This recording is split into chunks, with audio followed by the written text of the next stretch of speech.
Hey, welcome to Flatirons. Thank you so much for joining us online. We are jumping into the middle of what we call a women's series here at Flatirons. It's called Lost in Translation.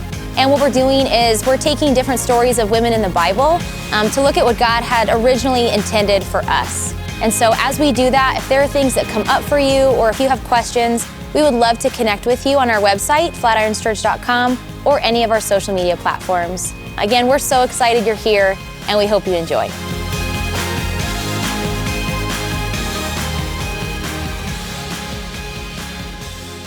Hey, Flatirons. Good morning. I'm Lindsay, and as you've heard, I am the student director at the Lafayette campus, and I am beyond excited that you are here with us today. So a couple weeks ago, Jim comes to find me in my office, and he sits down in the corner chair, and he goes, I have an idea, if you're up for it.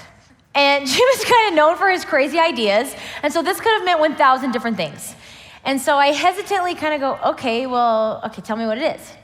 And he starts to go on about all the must-haves about this series we're in, and he's like, if we only have 5 weeks, what are the most important things that we want the men and the women of Flatirons to hear?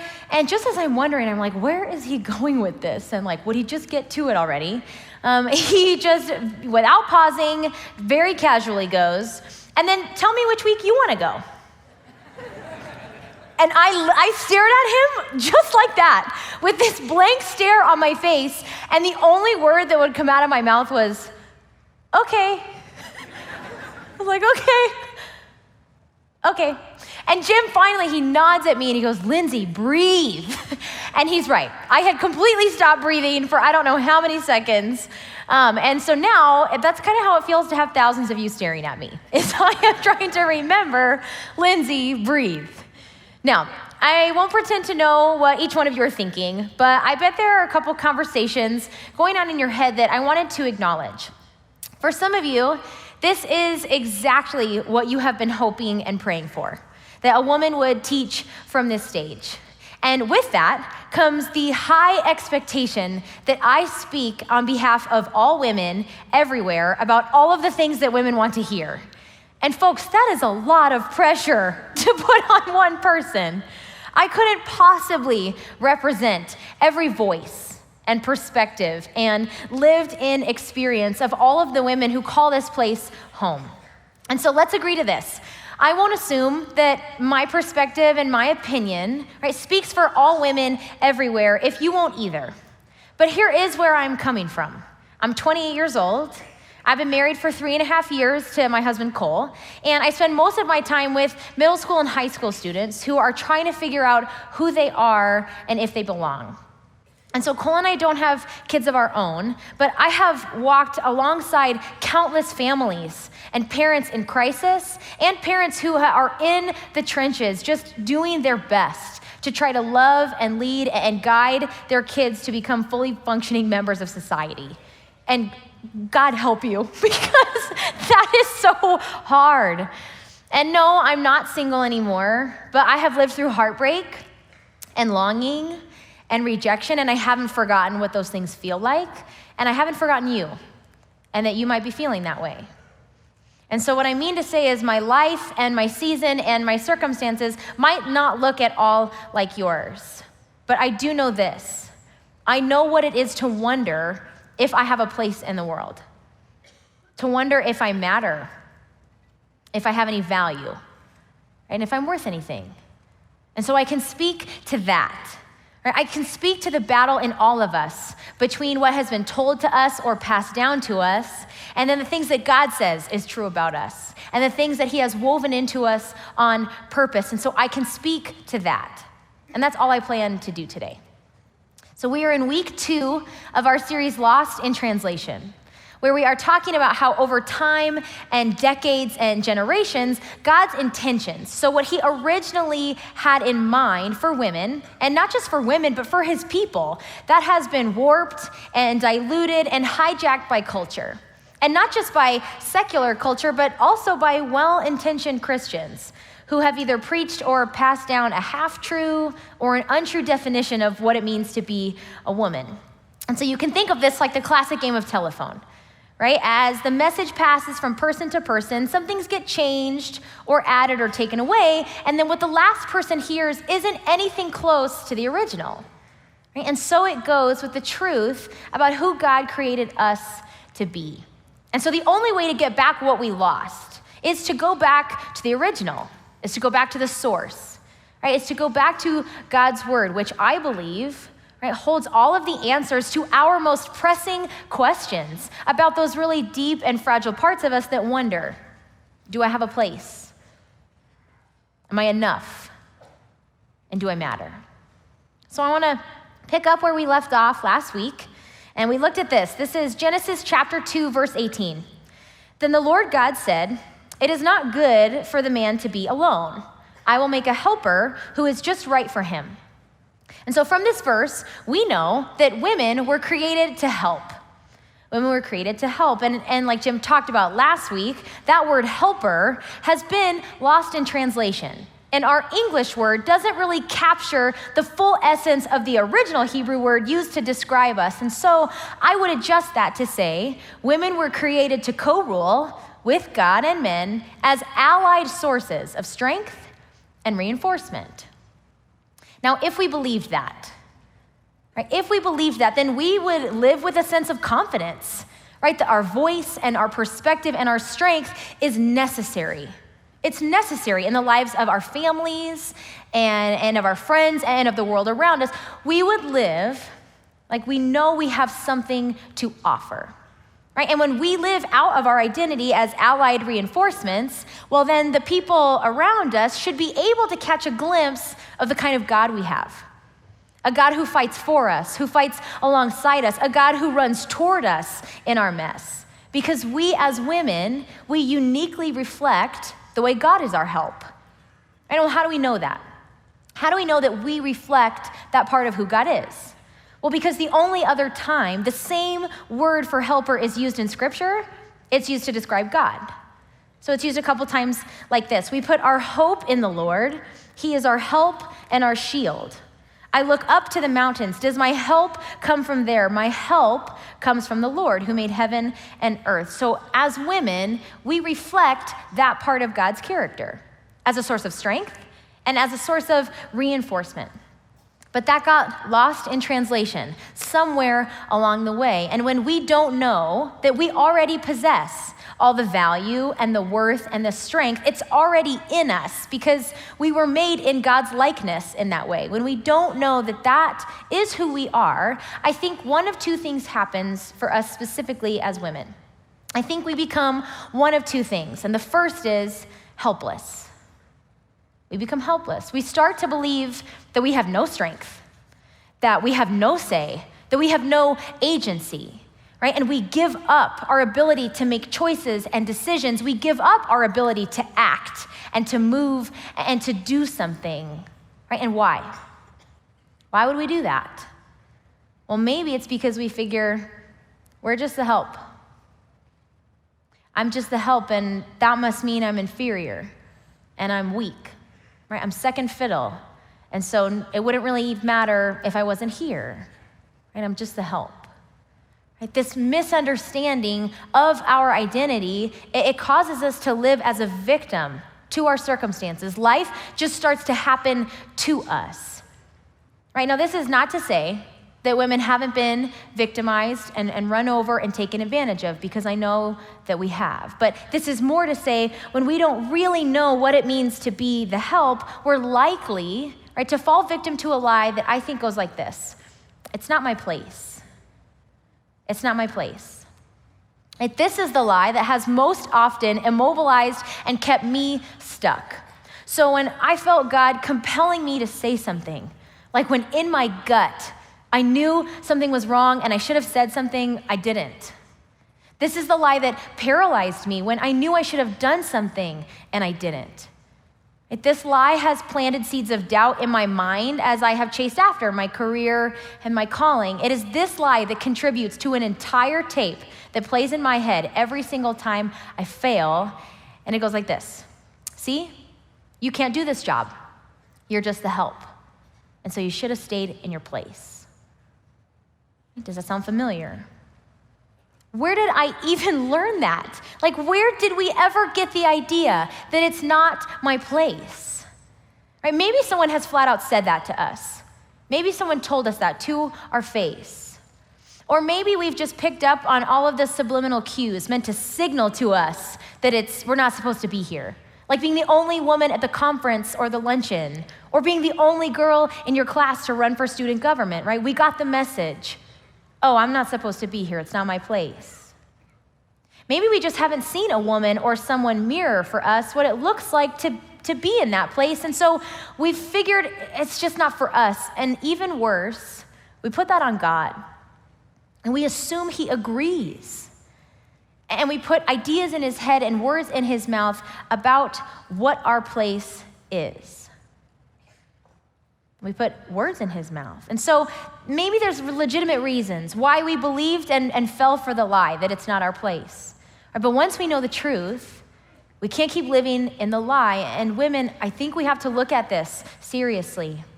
Right? We start to use this as an excuse. We use this as a crutch, right, to continue living in our helplessness. This is when we throw our hands up and we say things like, it's not my place. It's not my place to say something about my husband's drinking. It's not my place to judge, which, by the way, wanting to confront or say someone or steer a friend that you love and that trusts you away from a path that is leading them towards destruction, that's not judgment. Judgment would be looking at the path that they're on and going, oh, I would never wind up on a path like that, and that somehow makes me better than them. But we use this as an excuse. It's not my place to judge. It's not my place to ask questions of authority. They say jump, and I ask how high. It's not my place to put my name in for the promotion or the raise, even though my level of experience and my performance is very deserving of one. We take ourselves out of the game because we believe the lie that goes, it's not my place. And God never said that. God never said that. Remember, God said women were created to co-rule with God and men as allied sources of strength and reinforcement. And helplessness is when we deny that truth and we reject his command to reign and to rule and to take part in what God wants done in his kingdom. We become helpless. The second thing we become is controlling. We become controlling. This is what we see in Eve when she falls for the serpent's deception and she reaches out for the fruit, right? She didn't believe that God had already given her everything she needed to do exactly what he created her to do, right? The Bible's way of saying this is she wanted the wisdom it would give her. She wanted to be smarter and wiser than God. She wanted to be smarter and wiser than Adam. She wanted control. Right? And I have done this. I do this over and over. We as women have done this. And why? Why would we do this? Well, because I don't want to be just the help. I don't want to be seen as weak, but I want to be seen as strong and capable and wise. Right? And so we overcompensate for being just the help. And we control, and we manipulate, and we dominate. Right? But see, control issues are actually just trust issues in disguise. And so for me, when I don't trust that God is going to show up for me, when I don't trust that he's going to fix my problem in the way I want him to, I jump steps ahead of him. And I start to think about every possible outcome, and I meddle, and I obsess, and I take matters into my own hands so that I don't have to depend on him because I don't trust him. Or with my husband, Cole, when I feel unacknowledged or when I feel excluded in a decision about our life together, this could be the budget, or this could be something as arbitrary as the best way to load the dishwasher. In my attempt, right, to overcompensate for feeling like just the help, like I had no say, I wind up tearing Cole down. And I try to exploit his vulnerabilities, and it's not my intention, but every single time the result is always that I've made Cole feel stupid and now I feel like a monster. And it's all because I refuse. I refuse to just be the help. At work, I'm fearful of being seen as weak or incapable because I'm a woman. And so what I do is I prove and I perfect and I perform as I try to control and manipulate everybody's perception of me. right? So I will stay late. I will say yes to projects that I probably should have said no to. I will overcommit, and it's all just this attempt to dominate the assumption that I might be weak or out of my league.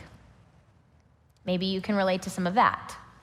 Or maybe for you, your control issues, they've been a means of survival, right? The person that said that they would be there, that they would never leave. Maybe this was a parent or your dad. It was your last relationship. They didn't keep their promise. And so it makes sense that we would start to control and manipulate because it was the only way to guarantee that we wouldn't get hurt again. And so I get it. It's just a really lonely, exhausting way to live. And so when we try to avoid what it means to be feminine, right, to be a woman, because of our flawed understanding of what it means to be the help, we wind up taking our strength and we use it to rebel against the very people that God has called us to be an ally to, right? We become controlling. So where is the middle ground? What lies between helpless and controlling? I think it's influence. I think influence is what lies in the middle, right? And influence is the capacity to impact the character or the development or the behavior of someone or something. And so when we really understand how God designed this whole helper thing to work, we stop using it as an excuse to remain helpless, and we stop using it as fuel for our control issues, and the result is influence. Influence is what God intended for women, right? And so the next question always becomes, well, what does that really look like? Right? Can you give me an example? Can you point to a woman who was influential? Because I need a picture of how this works in my real life, right? Not just hypothetically or theoretically. Right? And God didn't leave us without examples. But there are countless stories of, yes, flawed and imperfect and broken women written into the Bible who, despite what their culture or what everybody else would have said is their place and what they're worth, right, they leaned into and embraced their God-given strength, and they used their influence, right, to change history as we know it. So I want to look at one of those women today, and her name is Miriam. So I have read Miriam's story countless times, and at first I didn't really notice her, which is a shame. But then a couple years ago, I was reading the story again, and she jumped off the page at me. And so Miriam's story, it takes place in the book of Exodus, which is right after the first book of the Bible, Genesis. And so at this point, God's people, the Israelites, have been living in Egypt, and a new king takes over. And Pharaoh starts to see that these Israelite families are continuing to grow, and they are starting to outnumber him. And this freaks Pharaoh out because the Israelites and the Egyptians, they believe very different things about God. And now Pharaoh knows if a war ever broke out, well, there's enough Israelite families to overthrow him. And so he makes the Hebrew people his slaves. But then he is so paranoid about losing power that he puts a new law into effect. Right? He orders all of his people to throw every newborn Hebrew boy into the Nile. And so he mandates murder and essentially legalizes mass genocide. Right? And so even those of you maybe you don't know your Bible very well, but I bet a lot of you have seen The Prince of Egypt because it is a very good movie. Right? Maybe you're starting to think, Lindsay, I think you're confused. Like, isn't this how Moses' story starts? And yes, this is how Moses' story starts, and it's also how Miriam's story starts because she is his teenage sister. And now maybe you're going, what? I had no idea. Right? How have I never heard that part? I didn't even know he had a sister. All I've heard about is Moses and all the stuff he did. And right, exactly. That's exactly what we're doing in this series because as we retell stories, parts get left out or ignored or lost in translation. And Miriam is one of those. So her story starts like this. About this time, so when Pharaoh has put this new law into effect, a man and a woman from the tribe of Levi got married. And the woman became pregnant and gave birth to a son, Moses. She saw that he was a special baby and kept him hidden for 3 months. And I want to take a quick time out because I know those are just like a couple sentences, but I want us to do our best to try to imagine the world that Miriam and her family were living in. So she's about 11 years old, give or take a couple of years at this point, and her entire family is Hebrew. So this means literally everyone she knows, Everyone she's ever been connected to, her parents, her aunts and uncles, whatever cousins she might have had, they're all slaves. And so it is likely that when she waved goodbye to her dad as he went off to work in the morning, she expected him to come home beaten and bloodied and bruised from the slave traders. Or maybe she wondered, is he gonna come home at all?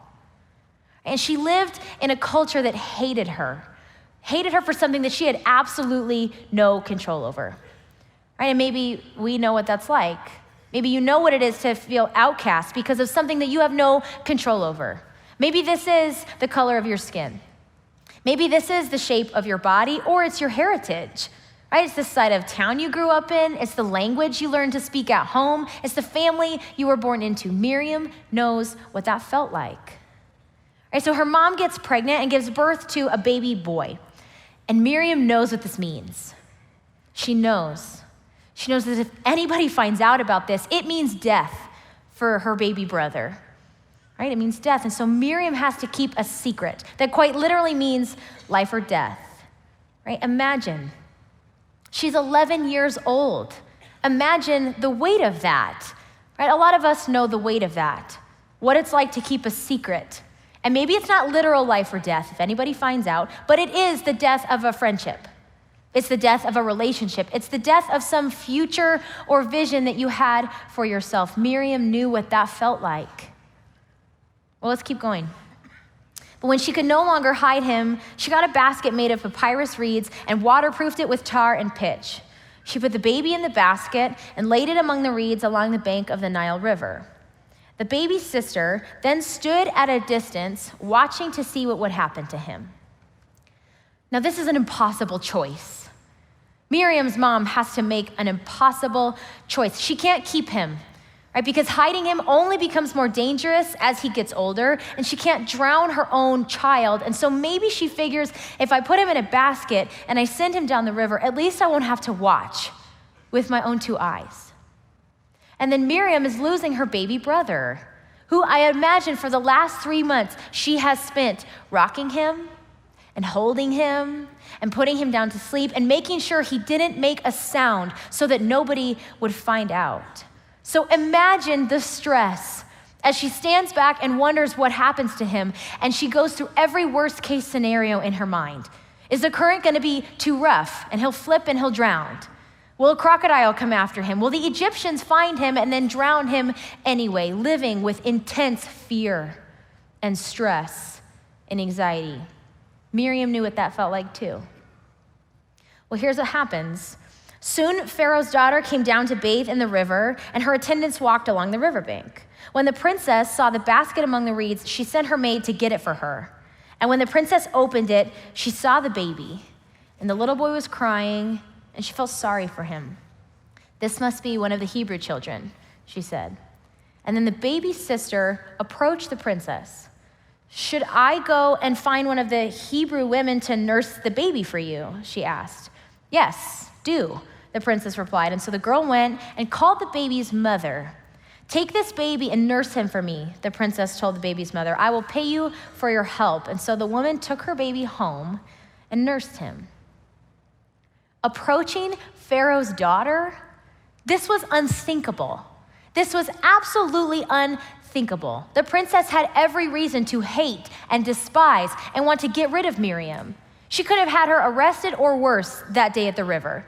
She could have suspected that Miriam knew this baby, right? That she was part of a plan to keep him alive against her father's orders. She could have had her arrested for spying on her and her maids that day. She could have had her executed on the spot if she wanted to. There was no guarantee that this would work. Right? Miriam is an 11-year-old girl. She has no wealth. She has no education. She comes from a family that has been ripped apart by genocide and slavery. So by the world's standards and by our standards, she has no place. She has no place talking to the second most powerful woman in Egypt the way she does. But what I find most intriguing about this story is that it was exactly her place, right? It was the physical place where her 2 feet stood that changed everything. And it's just in one sentence. It's in one little sentence. And so look at this again with me. Then the baby's sister approached the princess. How do we think that happened? Like, how was it that she was right there as the princess spots the basket? Right, do we think that Miriam and Moses lived right next door to Pharaoh's palace? Probably not. That's very unlikely. And so then I wonder, for how long did Miriam stand back and watch at a distance as the current took Moses out of eyeshot? And then I wonder, for how many miles did she follow Moses down the Nile as she walked along the shore? I wonder. Because Miriam, she was unwilling to stay home. She was unwilling to do nothing. She refused to stay helpless and paralyzed in what seemed like an impossible situation. She didn't leave his side, right? She kept close watch, and she walked along the shore as she watched him rock and sway on the surface of that water. But she wasn't controlling, right? She was wise and discerning. She didn't try to be the hero or the rescuer. She didn't take matters into her own hands and scoop him up out of the water too soon, before Pharaoh's daughter had a chance to find him and raise him as her own son. Both would have resulted in losing Moses. So Miriam didn't quit, and she didn't recklessly try to fix the problem, but she was right there.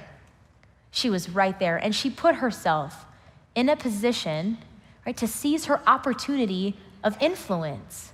Miriam being at the river that day physically is what changed absolutely everything.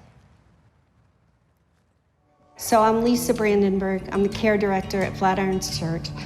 And my family and I have been coming to Flatirons for about 15 years, and I've been on staff for 12. Alcohol was a way of life where I grew up. A really small town back east, and factory workers would stop off at the bars for a beer before they went to work and after, and that was just a way of life, and I didn't know any different. Drinking was a way of life. So by the time I was 16, I was active alcoholic. And I didn't see anything wrong with it. It didn't seem unusual to me until I moved away from there. And then all of a sudden, the way I drank, everybody was like, wow, wow, she's out of control. I didn't think I was addicted to anything for a really long time, but it turned out I was addicted to everything. But as my life started to fall apart, I started to remove other substances and that I was using and depending on. I didn't really enjoy being drunk, or certainly didn't enjoy being, having the consequences of my behavior. I was always trying to feel normal. I had no healthy relationships, none. And so I felt very uncomfortable in my own skin and very disconnected and alone, very isolated. It was the mental health piece of alcoholism that I had to live with while I was sober, the anxiety, the deception, the denial, the toxic combination of having a huge ego and no self-esteem. It was living with all of that, which is what I used the alcohol to help me manage, all of that. Or really out of touch with reality. Like, it's been 34 years since I got sober. So it's not like I forgot. I don't never known why one day I could not stop drinking, and the next day I could not go another day the way I was living. Couldn't do it. I think now, of course, it was the grace of God. But then I ask, why me? Why then? And I will never know that. Now, I've come to believe that God's grace is how I came to be sober. And I know that I had to choose to accept His grace. And something shifted in me that allowed me to do that when I couldn't before. And so by His grace, I wanted life. I chose life. I chose to follow Him. I chose to connect with other people. I chose to forgive myself and to put away the shame and the pain of my past. And I know that I have a responsibility to use my freedom to help others get free and find freedom too from whatever they're held captive by. My role here is care director, so I lead the care team, which includes leading Shift on Friday nights. And Shift is a Christ-centered 12-step program, and the 12 steps are biblical principles that anyone can use. And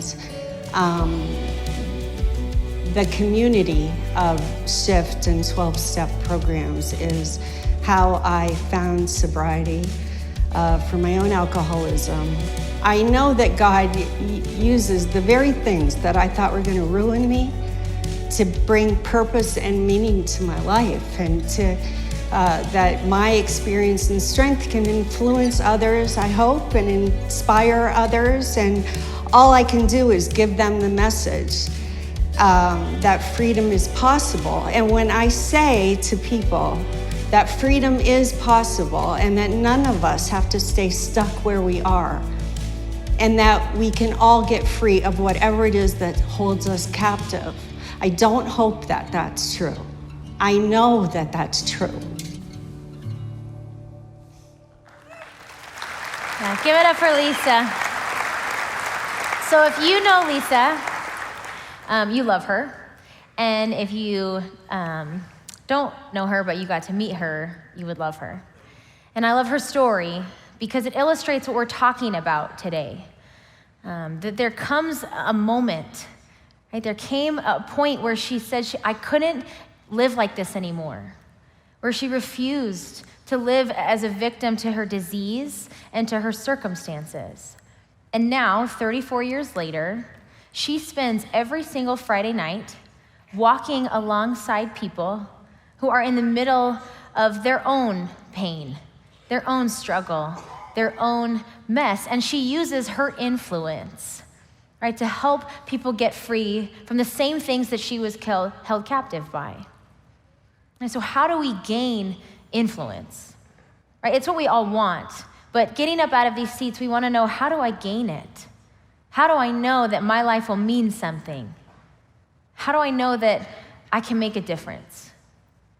Well, I want you to think about, who is the person in your life who everybody else has turned their back on because they're too difficult, they're hopeless, right? There's no point, and they sent them down the river.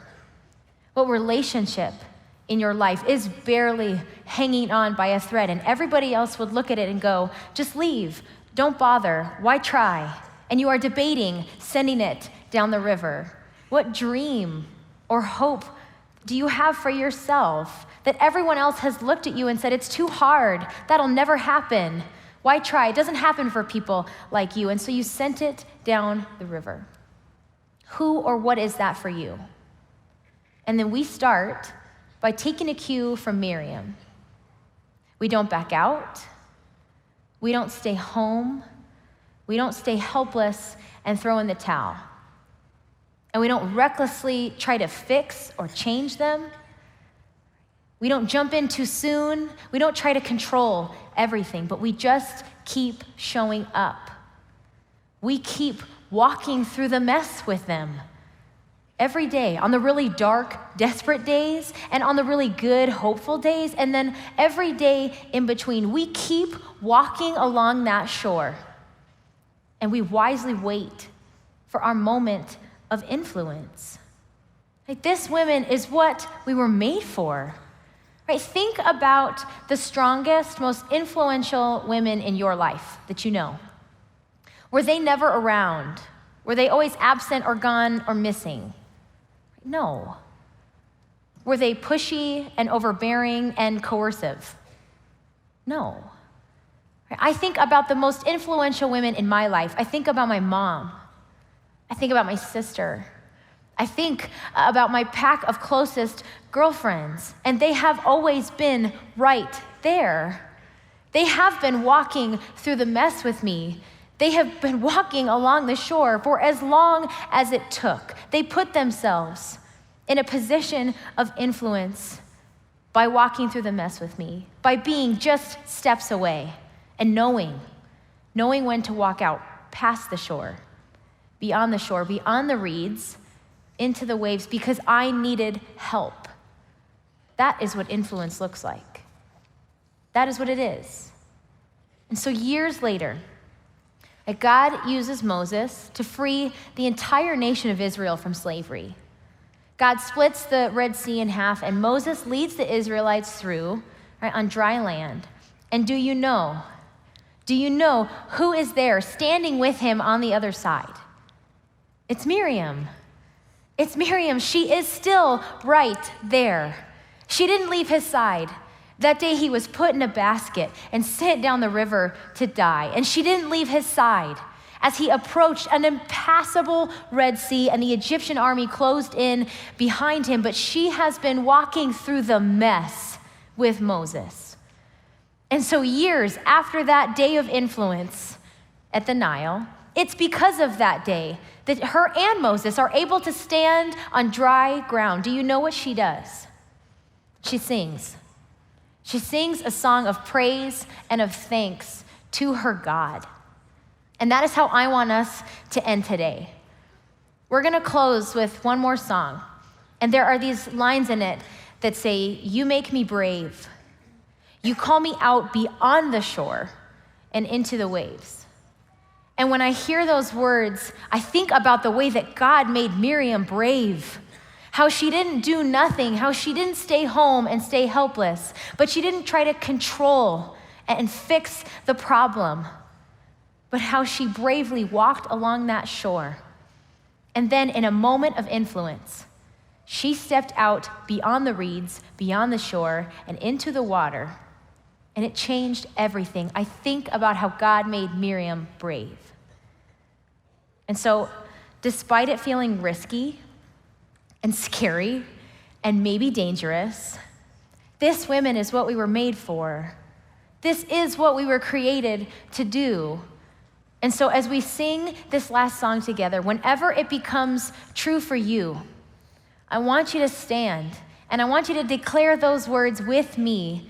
I want us to declare them together, that it is God who makes us brave. We were made to walk bravely along the shore for as long as it takes. We were made to walk bravely in the mess with the people we say we care the most about. And then as we wisely wait, and when we see our window of opportunity, we bravely step out. We step out beyond the shore and we capture our moment for influence. This is what we were made for. Flatirons, pray with me. God, thank you for who you are. God, thank you for this place. And God, all the people listening in and in this room. God, make us brave. God, help us bravely acknowledge and see the ways that our misunderstanding of the word helper, God, it has paralyzed us. Maybe we have thrown in the towel and we have thrown up our hands and we have stayed helpless. God, help us see that.